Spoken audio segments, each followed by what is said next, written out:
பார்வதி தேவியோட கோபம் என்னன்னு அதை அனுபவிச்சவங்களுக்கு தான் தெரியும். நான் சொல்கிறது சரிதானே யமதர்மா?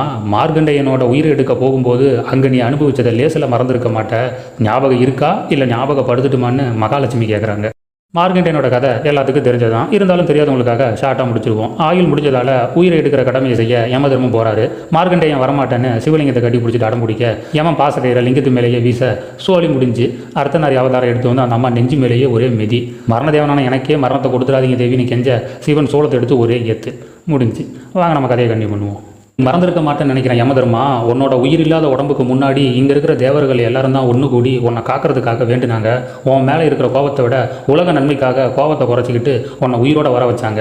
அவங்களுக்கு நன்றி செய்கிற விதமாக தான் நீங்கள் எல்லாரும் சேர்ந்து இதை செஞ்சுருக்கீங்க. ஒரு பெண் மலை போல வர துன்பத்தை ஏற்றுக்குவா, ஆனால் தான் பிள்ளையோட மரணத்தை ஏற்றுக்க மாட்டா. இதை பார்வதி தேவி கிட்ட சொல்ல யாருக்கு துணிச்சல் இருக்குன்னு லட்சுமி தேவி கேட்க, ஐயோ பழசெல்லாம் ஞாபகப்படுத்தி இவங்க வேற பீதி ஆகுறாங்களேன்னு யமதர்மம் பதறாரு. என் பிள்ளைக்கு என்ன ஆச்சோன்னு பதைக்க பார்வதி தேவி வாசலுக்கு வந்துக்கிட்டு இருக்கிறாங்க. இதெல்லாம் முன்னாடியே தெரிஞ்சிருந்தா இதை நடக்க விட்டுருக்க மாட்டேன்னு தேவேந்திரன் நினைக்க, கண்ணை மூடி நின்றுட்டு இருந்த சிவன் கண்ணை திறந்து, தேவேந்திரா, இவன் யாருன்னு உங்களுக்கு வேணா தெரியாமல் இருக்கலாம், இவன் பார்வதியின் பிள்ளைன்னு நான் அறிவேன் அப்படின்னு சொல்ல, சிவன் தன்னோட பிள்ளையான குண்டு பையன் உடம்புக்கு முன்னாடி போய் மண்டி போட்டு உடஞ்சி உட்கார ஒரு ஆழ்ந்த பெருமூச்சு விட்டுட்டு, நடக்க வேண்டியது எதுவோ அதுவே நடந்திருக்கிறதுன்னு சொல்கிறார். உன்னில் பாதி நான், உன்னுடையது என்னுடையது எது, நம்முடையது என்பது தானே சரி. என்னதான் இருந்தாலும் நானும் ஒரு பெண் அல்லவா? ஒரு பெண் எந்த நிலையில் பெண்ணாக முழுமையடைகிறாள் சுவாமி? அவள் ஒரு குழந்தையை பெற்றெடுக்கும் பொழுதுதான் அவளால் முழுமையடைய முடியும். நீ வரைந்த இந்த அற்புதமான ஓவியம் உயிர் பெற்று உன் முன்னால் வரப்போகிறது. அதற்கு நீ என்னை பிரிந்து விசேஷமான விரதத்தை கடைபிடிக்க வேண்டும் பார்வதி. உன்னால் முடியுமா? மண்டியிட்டு மனமுடைஞ்ச சிவன் எல்லாத்தையும் நினச்சி பார்க்க திடீர்னு கைலாயமே ஆட்டங்காண ஆரம்பிக்குது. எல்லோரும் தடுமாற ஆரம்பிக்கிறாங்க. உறுதிக்கு இலக்கணமே எம்பெருமான் தான்.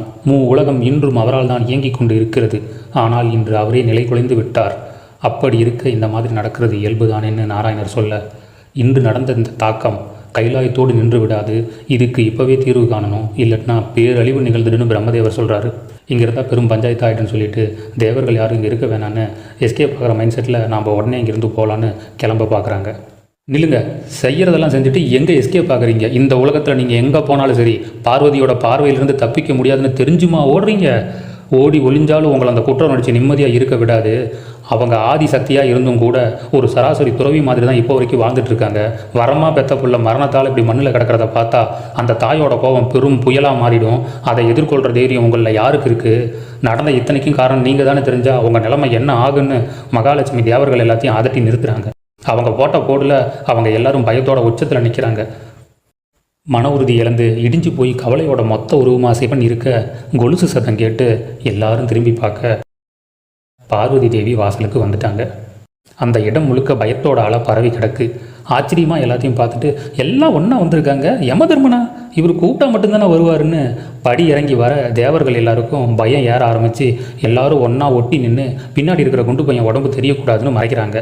பாரேன், ஏதாவது சுப செய்தியா? நாராயணரும் பிரம்மதேவரும் கூட வந்திருக்காங்க. இவங்க எல்லாரும் ஒன்று கூடி வந்திருக்காங்கன்னா விஷயம் இல்லாமல் இருக்காதேன்னு சொல்லி சிரிச்ச முகத்தோட நான்முகனாரே, பெருமாளே, தேவர்களே, உங்கள் எல்லாத்தையும் வணங்குறேன்னு சொல்லி கையெடுத்து கும்பிட்றாங்க. உங்கள் எல்லாத்தையும் பார்த்து எவ்வளோ காலம் ஆயிடுச்சு. நீங்கள் எல்லாரும் இங்கே ஒன்று கூடி ஒத்துமையாக வந்திருக்கீங்கன்னா அது ஏதோ ஒரு நன்மை தான் உண்டாக்குன்னு சொல்ல தேவர்கள் எல்லாரும் பீதியாகி நகராமல் இன்னும் நல்லா முட்டு கொடுத்து ஒருத்தர் ஒட்டி நிற்கிறாங்க. சிவன் நிலகுலைஞ்சு போய் பேசுகிறது எல்லாத்தையும் கேட்டுட்டு உக்காந்துருக்காரு. இப்போ தான் தேவிகள் எல்லாத்தையும் பார்த்துட்டு சந்தோஷமாக என் தோழிகள்லாம் வந்திருக்காங்கன்னு பார்க்க எல்லாரும் அழுத முகத்தோட கண்ணீரை துடைக்க, என்னாச்சு, ஏன் எல்லாரும் அழுறீங்க, உங்கள் கவலைக்கு காரணம் என்ன, யாருக்காவது ஆயிடுச்சான்னு இப்போ தான் எல்லார் முகத்தையும் பார்க்குறாங்க. உங்கள் எல்லார் முகத்துலேயும் ஒரு துக்கம் தெரியுது. ஏதோ நடந்திருக்கு, என்னன்னு சொல்லுங்கள். ஏன் பதில் பேசாமல் நிற்கிறீங்க? நடந்தது எதுவாக இருந்தாலும் மறைக்காமல் சொல்லுங்கள் அப்படின்னு கேட்க யாரும் பதில் பேசலை. மகாலட்சுமி மனசுக்குள்ளாரையே உங்களுக்கு வேண்டியவங்களே உங்கள் மனசை காயப்படுத்திட்டாங்கன்னு எப்படி சொல்கிறதுன்னு நினைக்கிறாங்க.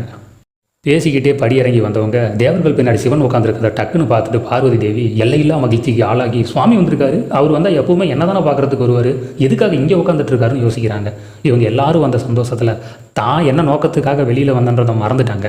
இப்போ தான் ஞாபகப்படுத்தி கேட்குறாங்க, ஆமாம் என் பையன் எங்கே, அவனை காணுமே, எங்கே போயிட்டான் அவன் அப்படின்னு சொல்லி, சுவாமி நம்ம பையனை பார்த்தீங்களான்னு சிவங்கிட்டேயே கேட்க மனுஷன் சிலையாக உட்காந்துருக்க இந்த பக்கம் திரும்பி பார்க்க குண்டு பையனோட காலு தெரியுது. என்ன அது, யாருடைய உடல் அது, இங்கே என்ன பிரச்சனை நடந்துச்சுன்னு முன்னாடி வர தேவர்கள் எல்லாம் விலக ஸ்தம்பித்து இடிந்து உடைந்து தலை அறுபட்டு விழுந்து கிடக்கும் இவன் என தன் பிள்ளை உடல் முன் அமர்ந்து உடலை கை நடங்க தொட்டு மகனே என கட்டி அணைத்து கதறி துடிக்கிறாள். நினச்சி பார்க்கவே முடியலையே, என் பிள்ளைக்கா இப்படி ஒரு நிலைமை? உன் வாழ்க்கையை ஆரம்பிக்கிறதுக்கு முன்னாடியே இந்த உலகத்தை விட்டுட்டு போயிட்டியே, தவம் இருந்து கிடைச்ச பிள்ளை தனியாக தவிக்க விட்டு போயிட்டானே, எப்போவுமே இந்த அம்மாவை விட்டு போக மாட்டான்னு என்கிட்ட சொன்னல அப்படின்னு கதறி துடிச்சு போகிறாங்க. கவலை போய் கொஞ்ச நேரத்தில் ஆத்திரம் வந்த பார்வதி தேவி, இதை செஞ்ச அந்த கொடுமைக்காரன் யாருன்னு சொல்லுங்கன்னு நிமிர்ந்த தேவர்கள் எல்லாத்தையும் கேட்குறாங்க. இவன் தலை வெட்டுப்பட காரணம் யார்? மௌனமாக இருந்தால் என்ன அர்த்தம்னு ஆவேசமாக எழுந்து தேவர்கள் முன்னாடி போய் நின்று, என் பிள்ளையை இரக்கம் இல்லாமல் கொன்னது யாருன்னு சொல்லுங்க, ஏன் எல்லாம் பேசாமல் இருக்கீங்க, இந்த செயலை செய்த அந்த பாதகன் யார்?